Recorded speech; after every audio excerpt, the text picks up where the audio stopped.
Are you ready for the technical etude on the All-State Audition? By ready, I mean, are your fingers ready? Is your breathing ready? There's some difficult things in this etude that I can help you with. I'm Amanda. I have taught high school band for 8 years. I played the clarinet for a million. I can help you with this etude. First, this is the faster one. It's the more technical one. It's the one that the judges are looking at your tongue and making sure your articulations are the way that they're written and if it sounds good when you do it. They're also looking for breathing, rhythm, right notes, all of that stuff too. But I can help you with some specific clarinet things on this one. So let's take a look at it. First, let's talk about breathing. It's probably the one that is the scariest out of all the things that I'll talk about, to be honest. If I were you, and I will do a demonstration at the end so you can see what I'm doing, but if I were you, I would do this whole thing in 2 breaths. I would start with a big breath right at the beginning. I would breathe there. And then right here after this dotted quarter note, I would breathe again, but that one's going to be a shorter, quicker breath, and then do the rest of it in 1 breath is what I would do. It gets a little difficult towards the end. I kind of feel like I'm running out of breath, but there's some tricks you can do to kind of help with that. Firstly, a lot of people think with these high notes, you're going to need a lot more air. You're not going to use that much air. In fact, if I were you, I would back off of the air a little bit when you get to these high notes, because what you don't want to do is have the high notes pop out and be super loud compared to the rest of the stuff. There are no dynamic changes. The whole tune is mezzo forte. Nothing dynamically is really changing here, but what we don't want is the high notes to like slap anybody in the face. So back off of your air, which helps you also because you can conserve your air for the rest of the tune, right? And then once you get to the end, last couple measures of the tune, if you squeeze your behind, it actually helps. Sorry to put that out on the internet, but it is the truth. Squeeze your behind a little bit and it will help you release more air. Little tip there. So 2 breaths. That's the hard part. It's going to take practice. It'll take developing your lung capacity, which is a skill that you can develop with practice, and this is a good one to do it with. The second thing we need to talk about is tonguing. There's lots of slurs and staccatos, slur and staccato, staccato, slur, slur, slur. They want you to get all of these right. They don't want you to slur the whole thing, and they don't want you to tongue the whole thing. They want you to do the articulations as written, which is fairly simple to do, but what we don't want is the staccato notes to be too short. That's going to be the thing that gets you. A lot of kids want to spit out those notes like they're really short. I'll give you an example of what really short sounds like. I'm going to start here in the 3rd measure and play for you, and I'm going to play 2 short.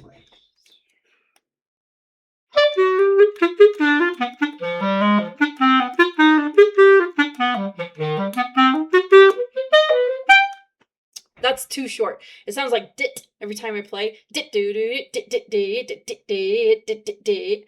We don't want that. We want the staccato notes actually to be a little bit longer. Because it's so fast, it's not super fast of a tune, but because it's fast enough, longer sounds better. We don't want too short of staccato notes. Staccato doesn't mean short anyway, it just means separated. As long as the notes are separated from the notes that are around it, it is staccato. It doesn't mean short. So make them a little bit longer. Let me show you the example. Same place, measure 3.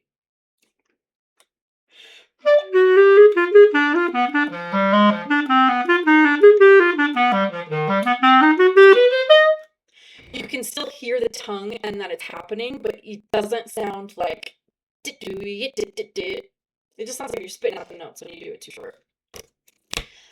The third thing we got to talk about is the mordent. That's this little mini trill. You're right there in the high notes. It's the 3rd line down, 1st measure. The little mini trill. That's called a mordent. It means trill, but only 1 little flip of the finger. So you go from that D up to the E and back down. And it is treated kind of like a grace note instead of a true trill. The trill starts on the beat where a mordent is a little bit before, at least in this context. There's some history with the mordent that you could research, but that's what we're going to do in this context. Let me play it for you once. I'll start at the beginning of the measure.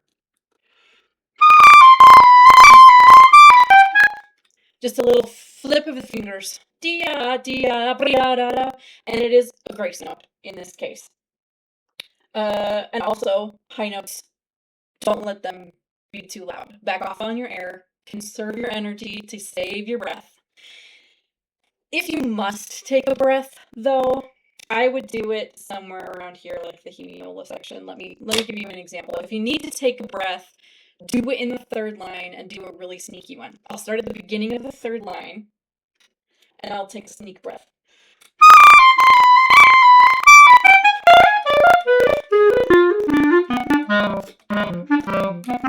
I took a few just so that you could see. There was one that I took a breath where I skipped the note entirely. If you must do that, you can, but I would try not to. Take a little sneak breath. Just take a little sneak breath in between the notes and just do a little sip. Don't remove the clarinet. Just open. Here. Let me just make me just lift the lip a little and just do a little tiny sip of air if you have to have it. But I would try not to if you can avoid it. If you have to skip a note, then do, but definitely make that the third option. First option, don't breathe. Second option, take a sip. And third, skip a note. But yeah, try to do it in one breath. It'd be really impressive. Okay, the last thing I want to talk to you is the Hemiola part. This section right here at the end, the last 1, 2, 3, 4 measures right here. This section is in groups of 2. You can see as it's slurred. Tongue slur, slur, slur, slur, slur, slur, slur, slur. That whole section is called a hemiola. It's when the time is in 3, but it sounds like it's in 2. Or vice versa. The music could be in 2 and it sounds like it's in 3. Either way, that's called hemiola. Is your education for the day. Anyway, this section you're going to want to rush.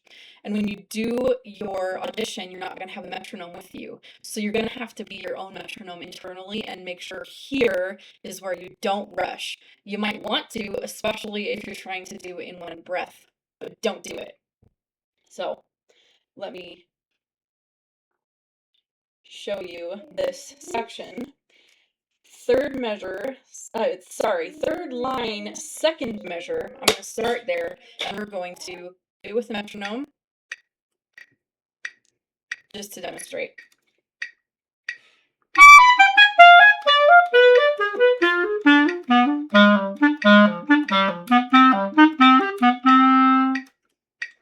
If you heard what I was doing there, I was on time with my triplets. Like the first of each triplet was on the beat, right?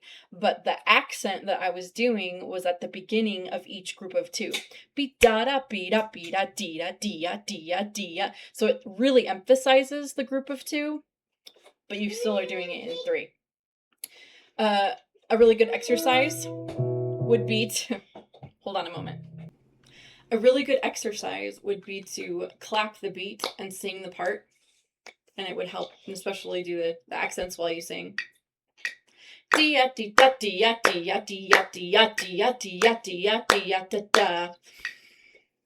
Really good exercise to do to help you with those accents. Now, I will demonstrate the entire thing for you. You can play along if you like. But before I do that, I just want to tell you that if you are still having troubles with this, or if you would like some personalized feedback, I can help you.